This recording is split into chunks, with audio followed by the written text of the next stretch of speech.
This is a fan-generated show. If you would like to support us, please go to jamieglazov.com, and also don't forget to subscribe to our YouTube channel. All your support is greatly appreciated. Hello, I'm Michael Cutler, and this is the Michael Cutler Hour brought to you by the Glazov Gang. Happy New Year, everybody. We have a new year, and thankfully we have a new administration coming into Washington this January 20th. So this evening, what I want to discuss with you is President Trump's immigration challenges. You know, for decades, our immigration laws failed to be enforced by a succession of administrations from both political parties. The wealthy campaign donors and the special interest groups wanted an unlimited supply of cheap labor, an unlimited supply of foreign tourists, and an unlimited supply of foreign students. Everybody literally, figuratively making out like bandits, except, of course, the average American. This not only undermines jobs for Americans and our economy, but it undermines public safety and national security.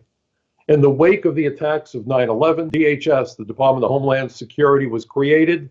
Immigration, ironically, the agency that failed the most seriously, that enabled the terrorists to enter the United States and embed themselves as they went about their deadly preparations, that agency was actually split into various pieces and scattered across the Department of Homeland Security. And what most people don't know is that most of the people put in charge of those components came not from legacy immigration, but legacy customs. So they had no background, no inclination, and very little, if any, experience in enforcing the immigration laws. This created serious problems. But when President Barack Obama was sworn into office, he came into office with the obvious goal of basically taking down America's borders and permitting people from across this planet to gain easy access not only to our country, but to immigration benefits, to be able to become lawful immigrants, to be able to get political asylum, ultimately to be able to get citizenship, perhaps thinking that they would most likely vote for Democratic candidates. Jimmy Carter had a similar notion about how immigration could be exploited to alter the political landscape in the United States. But nobody did the kind of damage because of immigration that Obama did.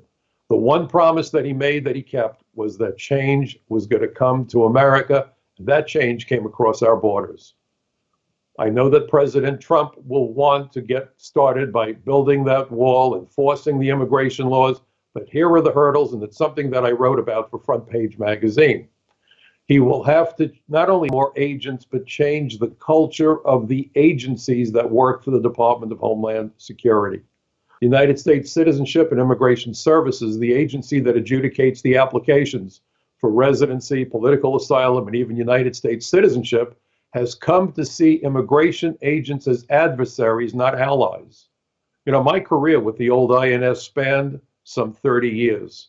I spent 4 years as an immigration inspector assigned to Kennedy International Airport here in New York City. I spent 2 years as an adjudications officer doing the marriage interviews you've probably seen in the movies. And then I spent 26 years as a special agent. At the time that I worked for the INS, all components of the INS thought of each other as being allies who wanted to get the job done. Incredibly, under the Obama administration, the exact opposite has happened, and we had this disgraceful situation where one day after the terror attacks of San Bernardino, immigration agents assigned to the Joint Terrorism Task Force were actually obstructed by the manager of the Office of Citizenship and Immigration Services in San Bernardino when those agents showed up working with the Joint Terrorism Task Force, hoping to find a co-conspirator who provided possibly the weaponry for the terrorists who had carried out the slaughter not 24 hours earlier. This is the sort of political or professional culture, if you will, and then indeed a political culture foisted on America, foisted on the DHS by the Obama administration. So here basically is what I hope President Trump will do so that he can carry out the promises that he made. And I believe that he's sincere in wanting to get the job done. He was the only candidate, remember this, during this entire election cycle who properly and effectively identified the various component failures of immigration enforcement that have challenged America and Americans so terribly.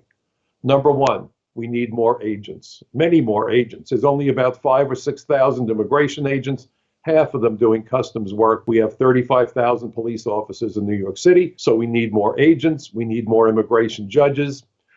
But we need to make certain that the training they get emphasizes immigration.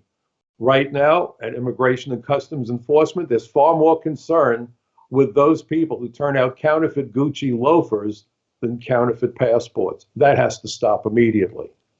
Agents now of ICE are afraid to do their job because their bosses have been intimidated by the Obama administration into not making arrests unless everything lines up. Law enforcement doesn't work that way.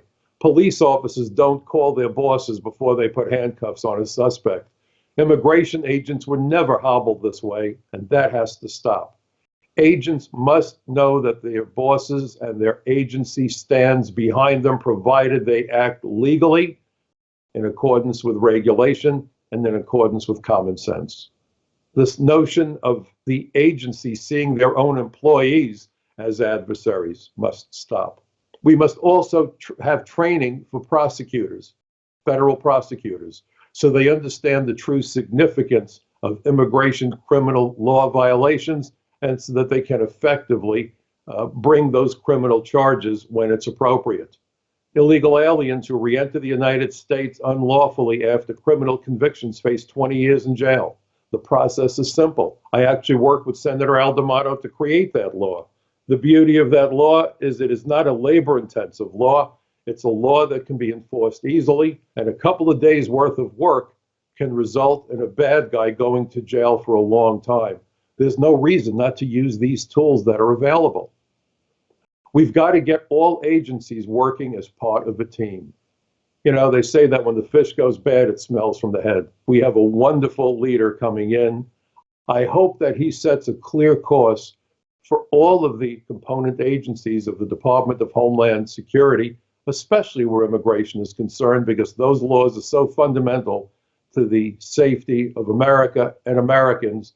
And by the way, for the record, they have nothing to do with race, religion, or ethnicity. That's the myth being told and the lie being told by the open borders anarchists. Those immigration laws were enacted simply to protect American lives, American jobs, and the security of the United States of America.